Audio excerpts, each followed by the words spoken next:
Ibihe byiza nshuti bakunzi ba TV10 twizere ko muri mwiriwe mumeze neza ariko kandi mwanogewe na gahunda TV10 yakomeje kubagezaho ikaze muri mwanya w'amakuru mu buryo burambuye n'amakuru mugiye kugezwaho nanjye Shemsa Uwimana ariko mbafatanyije n'itsinda rigari rimfasha kugira ngo aya makuru ashobore kubageraho kandi atunganye mu izina ryabo bose twongeye kubaha ikaze tubabwira ko kuri wa gatatu Perezida wa Repubulika y'u Rwanda Paul Kagame yakiriye indahiro ya Minisitiri w'Intebe ndetse n'abadepite 80 baherutse gutorerwa guhagararira abanyarwanda mu nteko ishinga amategeko mu ijambo yabagejejeho ubwo yaramaze kwakira indahiro zabo indahiro y'umukuru wa guverinoma ndetse n'iz'abagize inteko ishinga amategeko y'u Rwanda yabasabye kurwanya ruswa ndetse kandi ababwira ko utazabikurikiza cyangwa se utazubahiriza izo nshingano ze azabiryozwa. David Nzabonimpa yarahatubereye. Ngirente Edouard ndahiro u Rwanda ku mugaragaro ko ntazahemukira Repubulika y'u Rwanda. Umukuru wa guverinoma y'u Rwanda Dr Edouard Ngirente niwe wabanjirije abandi mu kurahiriza inshingano zo kuyobora igihugu muri manda y'imyaka 5 iri imbere. Nkuko bikubiye mu ndahiro yagejeje ku mukuru w'igihugu n'abanyarwanda muri rusange, yavuze ko agiye gushyira imbere imibereho myiza y'abanyarwanda, icyateza imbere umunyarwanda kuruta inyungu bwite, kandi ngo nabirengaho azabiryozwe n'amategeko. Ibyo ni nako abagize inteko ishinga y'amategeko y'u Rwanda nabo babyiyemeje mu ndahiro bagejeje imbere y'umukuru w'igihugu.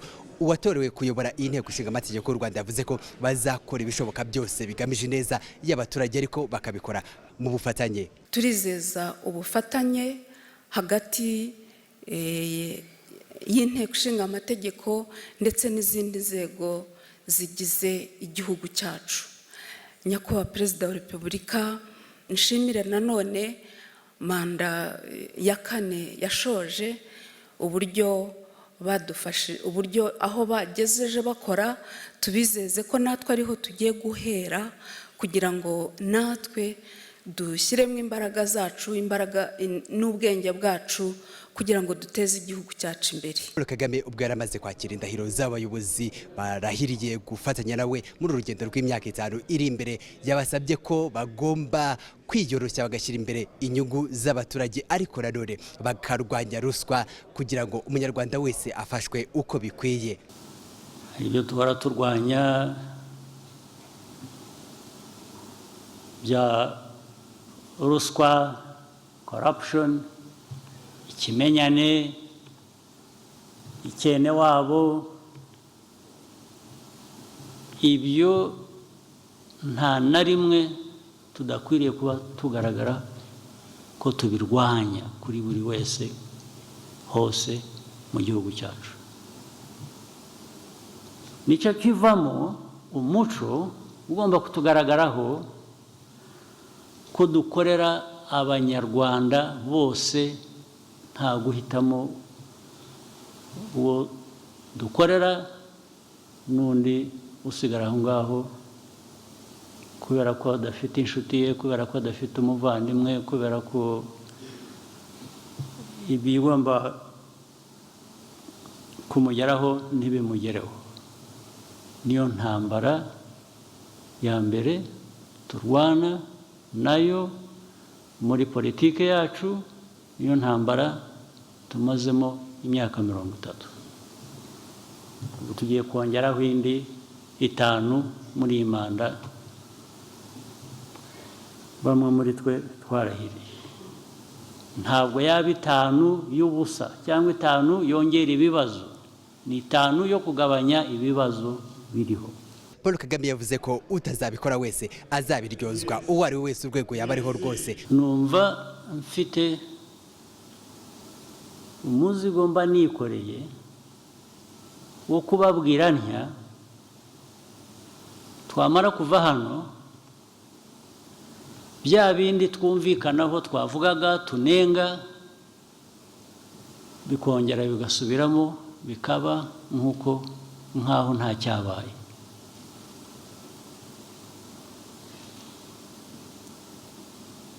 Ntabwo bikwiye. Icyo mvuga rero ni iki? Mu by'ukuri biba bikwiye kugira ingaruka.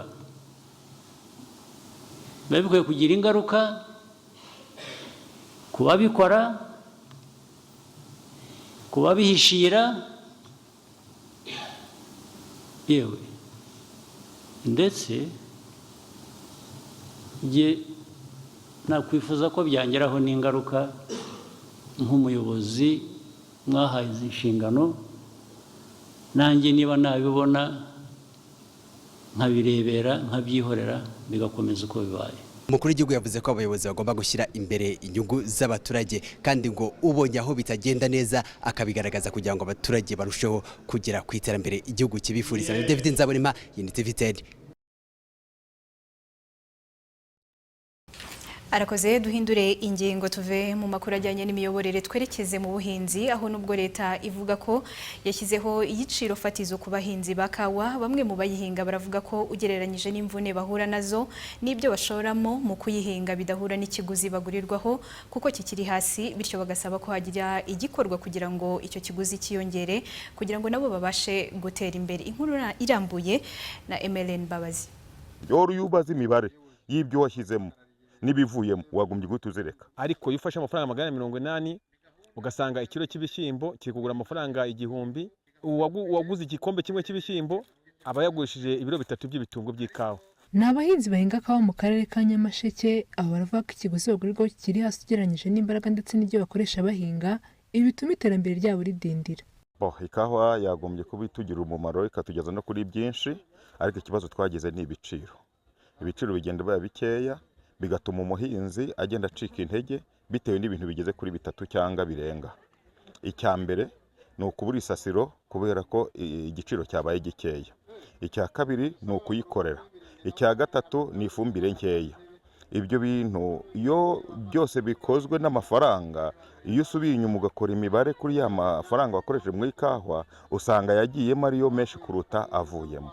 Ugasanga ahubwo umuntu wahinze urutoki cyangwa ibindi bintu afite inyungu kuruta umuhinzi wa kawa. Yoro yubaza imibare y'ibyo washyizemo n'ibivuyemo wagumbye gutuzereka. Nta nyungu tubibonamo cyane kubera igiciro baduha. Urabona ko nk'ubu ngubu babatangaje 180, ariko iyo ufashe amafaranga 180 ugasanga ikiro cy'ibishyimbo kigugura amafaranga 1000, usanga wagurisha ikiro kimwe cy'ikawa, uwaguze igikombe kimwe cy'ibishyimbo aba yagurishije ibiro 3 by'ibitungo by'ikawa. Ugasanga aho ngaho rero ku muhinzi w'ikawa nta kintu zimumariye. Ikindi keretse kuri ibyo kugendanye n'amafumbire, baduha ifumbire nkeya idahagije ku giti cy'ikawa. Bakaduha nkange ifite ikawa ibiti 1260, ariko iyo bagiye kumpa nta biro birenze 48 bampa, kandi bagiye bavuga yuko byibuze ikiro kimwe kigomba kujya ku biti 10 cyangwa se 8. Urukumva nk'ifumbire bampa nta kintu imariye, kandi niyo ngiye bayimpaye bayima mu kwezi kwa 10 cyangwa kwa 11, ugasanga niba nyikoresheje ku gipimo kimwe cy'ikawa ibindi byose birasigaye. Aha niho bahera basaba leta ko yagira ikikora mu kongera igiciro ku musaruro wabo mu rwego rwo kugira ngo nabo babashe kubona inyungu ku musaruro wabo. Kuri bo bagaragaza ibikwiye gukorwa kandi byabafasha. Igikenewe icya mbere ni igiciro gihagije ku muhinzi. Icya kabiri, umuhinzi agahabwa ifumbire atera mu ikawa 100%. Ofete niba iyo mu cyiciro cya mbere yabaye nkeya ku giti, niyo mu cya kabiri ntiboneke, byanze bikunze umusaruro ugenda uba mukeya. Ikiro cy'igitumbwe cyakuze nk'inote y'1000, ushaka kugenda wagusha ikiro kimwe cy'igitumbwe ukagura ikibishyimbo mu gihe utabihinze, ukaba nk'ingurane. Ariko nta kuntu umuntu yahinga ikiro cy'imyumbati ngo ikiro bamuha amafaranga 500 cyangwa 700, ikikawa ngo bagwa amafaranga 180. Kandi ibyo nayo 180 nayo aje mu mwaka ubundi mwamuzi ko ari 280 380.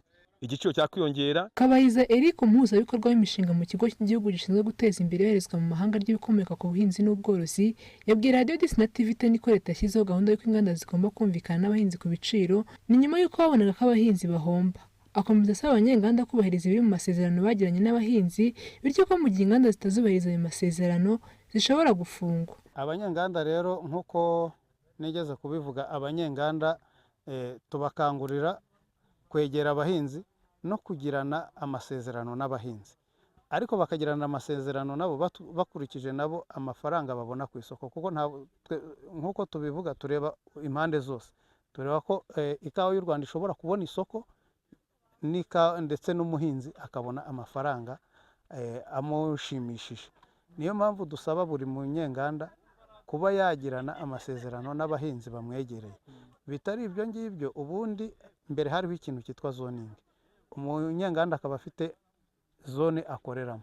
Uyu munsi abahinzi twabahaye uburenganzira bwo kuba bagurisha n'umunyenganda wese babonye uri kubaha igiciro kiri hejuru.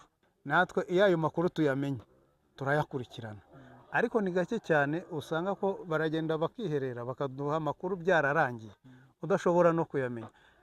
Hari abantu benshi mbere twagiye duhagarika, inganda twagiye duhagarika kubera ko zitubahiriza igiciro cyangwa se zakoresheje amamanda.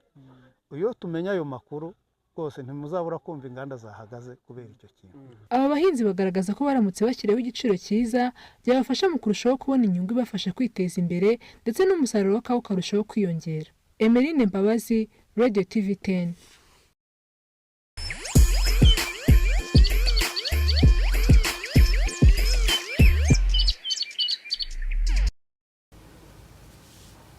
Namakuru arambuye ya TV10 mugikomeje gukurikira, mbahaye ikaze nanone.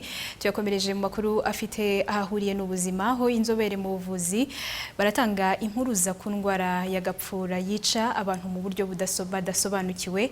Iyi ndwara ngo yibasira umutima ku buryo iyo utabazwe hakiri kare ishobora guhitana uyirwaye. Hagati aho ikigo cy'igihugu gishinzwe ubuzima RBC kiravuga ko cyatangiye ubukangurambaga mu kuburira abaturage kuyivuriza kwa muganga hakiri kare. Ibindi kuri iyi nkuru na Ntambaraga Leon. Batamuriza Dativa ni umuturage utuye mu karere ka Gicumbi, avuga ko yafashwe n'indwara ya gapfura ajya kwivuriza mu buvuzi gakondo ntiyakira. Nyuma yaje kujya ku kigo nderabuzima bamwohereza ku bitaro basanga afite uburwayi bw'umutima buturuka ku ndwara ya gapfura. Uyu mukobwa yaje kubagwa umutima arakira nyuma yuko yaramaze gusiragizwa mu miti ya gakondo ariko ntakire. Nakundaga guhora ndwaye mu mihogo inshuro nyinshi. Bamvuje mu Kinyarwanda, bageze aho ngo banjyana kuri centre de santé. Kuri centre de santé banyohereza Ibyumba. Baransuzumye basanga ndwaye indwara y'umutima yaturutse kuri gapfura. Gapfura igaragazwa nk'indwara ihangayikishije kubera ko abaturage bakikerensa ndetse ntibajya kwivuriza kwa muganga. Ku bitaro bimwe byo mu Rwanda, urugero nk'ibya Byumba, imibare igaragaza ko mu bana 20 bakira 5 muri bo baba bafite uburwayi bwa gapfura. Umuyobozi w'ibitaro bya Byumba Dr Ngabonziza Issa akaba n'umuganga w'inzobere w'indwara zo mu mubiri arasobanura mu buryo bwa tekiniki aho uburwayi bwa gapfura buhurira n'umutima. Aho bihuriye rero n'umutima, umuntu wagize iyo gapfura ituruka kuri mikrobe za bakteri, umubiri ukora abasirikare bagamije kurwanya izo bakteri.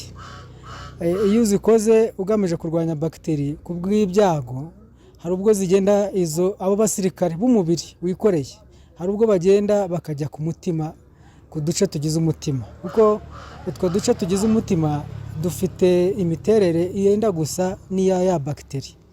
Noneho ba basirikare bakaba bakwibeshya yuko ari bakteri zageze ku mutima, bakaba bajya kwangiza utwo duce tugize umutima.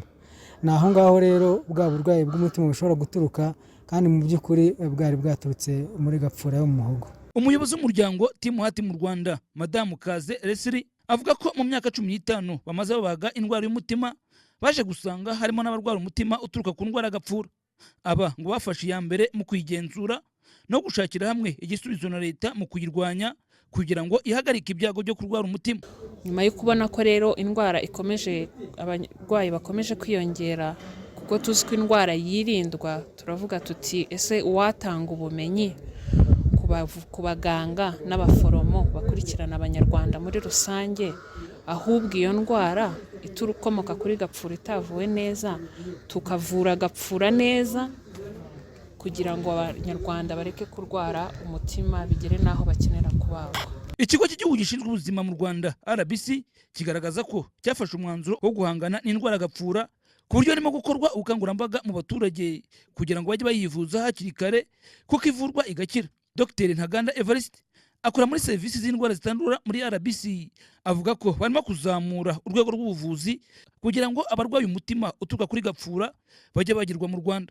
N'abafite hari abana hari indwara zirimo kubagirwa Faisal z'ubwoko bubiri, hari izi ndwara bita congenital heart disease cyangwa se indwara abana bavukana, ariko hari n'izi ngizi zituruka kuri gapfura.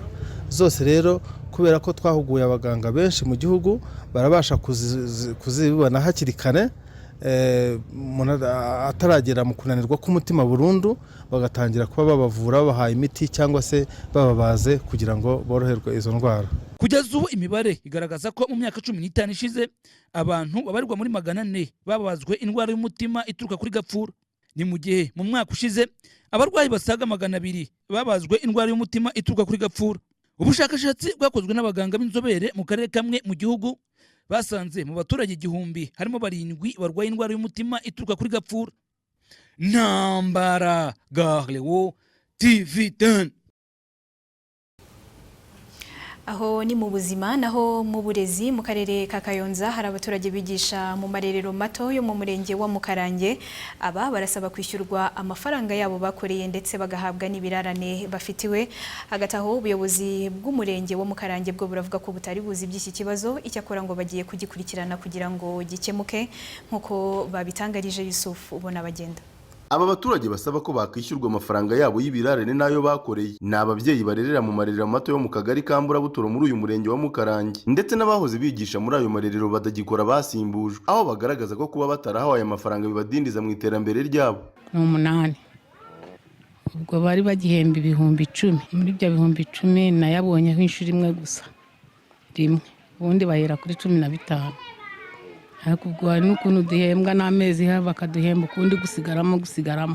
Kugeza ubu narishyuje na gitifu wavuye waranyishyuriza, nawe arananirwa agera naho aza hano kuri ariteri ababwira ko ayo mezi yose bagomba kuyanyishyura, ariko ntabwo bigeze banyishyura. None se ureba gukora abandi bagahembwa, we n'uhembwe, ubwo urumva nta bukene buba buhari. Byari mu kwezi kwa 9, ariko noneho najemo nsimbura buhinja ayo mezi rero 5 niyo ntahembwa, kubera ko ku gatabo ka konte nagahembeweho ni 2. Ku amezi 3 yashize tudahembwa, dufite amezi 3 tutigeze duhembwa. Noneho niye banaduhembye baraduhemba bagasigaye ukwezi kumwe nituyabone neza, nibura twajya no kuyabona nituyabonere rimwe. Icyo aba bose bahurizaho ni ugusaba ko bakishyurwa amafaranga yabo kugira ngo babashe kwiteza imbere. Ko natwo ntubonye se ubwo ntitwamfasha di cyayama nahita nkajyana ndabukiye nkajya kuyahingisha, ubwo se nta kintu yaba amariye. Turasaba ko mwabidufashamo namwe mukatuvuganira, mukaduha ubufasha bw'icyo kibazo, mukatuvuganira ayo mafaranga rwose akazaboneka. Wowe ni 1000 bingahe bakurimo wenda? Ni 30 y'amezi 3. Avugana na Radio DC na TV10 ku murongo wa telefoni, umunyamabanga nshingwabikorwa w'umurenge wa Mukarange John Ntambara yabwiye Radio DC na TV10 ko iki kibazo ari gishya mu matwi ye, gusa ngo bagiye kugikurikirana barebe uko cyakemuka abaturage bishyurwe. Ubwa mbere ntumvise niwe kimbajije nk'umunyamakuru, abaturage bo ntabwo bigeze baprocinga ngo bakibwire. Ndatekereza ko step ya mbere bakagombye kubanza bakaza kutumva ikibazo cyabo, bagiha umurongo, hanyuma wenda umuntu akaba yanakimenye. Kumbajije umukozi ubishinzwe, nawe ntabisobanukiwe neza, ntabisobanura neza, ntabwo mfite ibisobanuro bihagije kuko ikibazo mu Rwanda ntumvise. Nazo turadufashe no umukozi ubishinzwe yatumira bari abantu bo mu marerero wa 2, hanyuma tukaganira nabo tukumva ibibazo bafite, kuko twebwe irane tuzi abantu bo mu marerero bafite ni ikirane cy'ukwezi kumwe, ukwezi kwa 7. Ukwa 7 amafaranga yako n'ubu barimo baraprocesinga kugira ngo bishyurwe, uko konyine niko batarahembwa kandi nako baraguhembwa muri iki cyumweru gitaha. Ibi birarane n'amadeni abaturage bavuga ko bafitiwe n'ubuyobozi bw'uyu murenge wa Mukarange nayo 10,000 buri kwezi bagiye batangiriraho gukora aka kazi. Abenshi bakagaragaza ko bafitiwe ideni ry'amezi 8, amezi 4 ndetse n'amezi 3, bagasaba ko bakwishyurwa aya mafaranga. Yusuf ubona bagenda, Radio TV10 mu karere ka Kayonza. Amakuru arambuye ya TV10 mugikomeje gukurikira, tuyakomereje muyiriwe ari kuvugwa hanze y'u Rwanda, arimo nuko Perezida wa Ukraine Volodymyr Zelensky yemeje ko kuri uyu wa gatatu bafashe abasirikari 100 b'Uburusiya mu bikorwa barimo byo kwigarurira ibice bimwe by'Uburusiya. Hamwe n'andi makuru yiriwe avugwa hanze y'u Rwanda twakusanyirijwe na Denise Mbabazi Mpambara. Impande zihanganye mu ntambara yo muri Sudani zanze kwitabira ibiganiro biyobowe na Amerika byari bigamije kwishakira igisubizo. Ikinyamakuru BBC kivuga ko kuri wa gatatu impande zihanganye mu ntambara muri Sudani yaba igisirikare ndetse n'umutwe witwara gisirikare wa Rapid Support Force nta wakandagiye mu cyumba cyagombaga kuberamo ibiganiro. Icyakora igisirikare cya Sudani cyari cyabanje kuvuga ko kitazigera cyitabira ibyo biganiro, gusa umutwe wa Rapid Support Force wari watangaje ko wishimiye ibiganiro, ndetse kuri wa kabiri bari bageze i Geneve mu Busuwisi aho ibiganiro byagombaga kubera. Icyakora ku munota wa nyuma baje gutangaza ko batabyinjiramo. Imirwano hagati y'impande zihanganye ikomeje gufata indi ntera ndetse yatumye ababarirwa mu bihumbi babura ubuzima, abandi miliyoni 10 bava mu byabo aho muri Sudani. Uretse ibyo, iyi mirwano yanateje akaga ku barimo abana aho ubu bugarijwe n'inzara nk'uko ishami ry'umuryango w'abibumbye ryita ku bana UNICEF babishimangira. Icyakora si ubwa mbere habaye ibiganiro nk'ibi bigamije kugarura amahoro muri Sudani, ndetse ibiheruka byo muri Arabie Saoudite ntacyo byagezeho. Ishami ry'umuryango w'abibumbye ryita ku buzima riravuga ko inkingo z'indwara y'ubushita bw'inkende izwi nka monkeypox zishobora gutinda kugera ku bazikeneye muri Repubulika ya Demokarasi ya Kongo n'ibindi bihugu bituranye byayigaragayemo. Ibyo byatangajwe nyuma y'uko ikigo nyafurika gishinzwe kurwanya indwara Africa CDC gitangaje ko ubushita bw'inkende ari icyorezo gihangayikishije, ndetse mu gihe nta gikozwe byakwira henshi mu buryo bwihuse. Ibiro ntaramakuru by'Abashinwa Xinhua byatangaje ko umuyobozi wa Africa CDC Jean Kaseya yagaragaje ko ubwiyongere bw'imibare y'abandura monkeypox iteje inkeke, ndetse mu gihe nta gikozwe byatuma gikwira henshi. Aho kandi niho yahereye asaba ko cyakwitabwaho. Hagati aho imibare yerekana ko mu cyumweru gishize gusa abantu 2,000 aribo banduye iyi ndwara, naho ku isi yose abarenga 450 yarabahitanye, abandi basaga 38,000 barayanduye kugeza n'uyu munsi.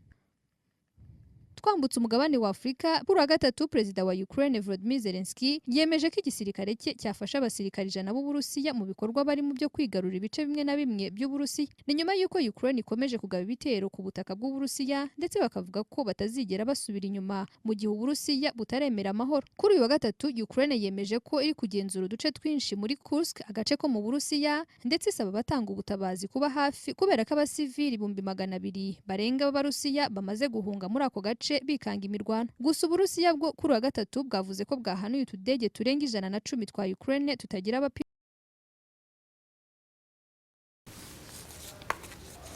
Aho ni naho dusoreje amakuru twari twabateguriye. Gusa mbere yuko mbasezeraho, munyemerere mbibutse zimwe mu ngingo z'ingenzi ayo makuru yacu yibanzeho. Muri aya makuru twabwiye ko kuri uyu wa gatatu Perezida wa Repubulika y'u Rwanda Paul Kagame yakiriye indahiro ya Minisitiri w'Intebe ndetse n'abadepite 80 baherutse gutorerwa guhagararira Abanyarwanda mu nteko ishinga amategeko, abasaba kuzuza inshingano zabo, bitaba ibyo bakabiryozwa. Naho bamwe mu bahinzi bakawa baravuga ko ugereranyije n'imvune bahura nazo n'ibyo bashora mu kuyihinga bidahura n'ikiguzi bagurirwaho kuko kiri hasi cyane, bityo bagasaba ko hagira igikorwa igiciro kikiyongera. Hanze y'u Rwanda ni naho dusoreje. Twabwiye ko Perezida wa Ukraine Volodymyr Zelensky yemeje ko kuri uyu wa gatatu bafashe abasirikari 100 b'Uburusiya mu bikorwa barimo byo kwigarurira ibice bimwe by'iki gihugu. Mwizina ry'itsinda rigari ryamfashije gutegura no kubagezaho aya makuru, turabashimiye kandi cyane kuba mwabanye natwe muri aya makuru. Mwari kumwe nanjye Shemsa Uwimana, mbifurize komeza kugira ibihe byiza. Hagati aho gahunda n'ibiganiro bya TV10 byo birakomeje, bikomeze bibanogere.